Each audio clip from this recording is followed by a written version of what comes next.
Why to use the rectified linear unit for a feedforward network? In the past, the sigmoid function and the tangent hyperbolic, they were more popular than the rectified linear unit. People used to have some prejudice against the rectified linear, but now we know in practice that the rectified linear perform better and the gradient computationally is cheaper to calculate. Look at the equation of the rectified linear. See that between the value 0 and z, you have to pick up the maximum. Therefore, the minimum value that this function can assume is 0.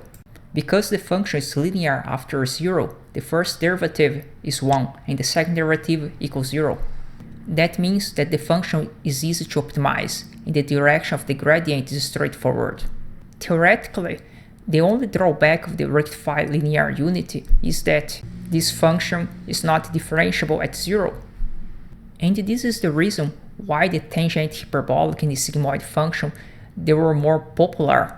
Both functions are differentiable at 0, but the practice shows that this is not a big issue and you can improve the rectified linear unit. One way is to use the Leaky rectified linear. See the equation below. We add a term, alpha times minimum between 0 and z.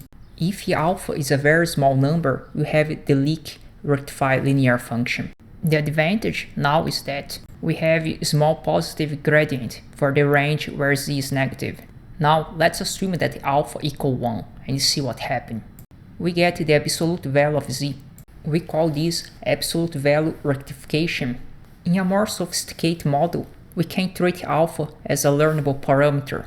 Then we'd have a parametric rectified linear. Now we have so much options, but the regular rectified linear function still dominates in the feedforward neural network.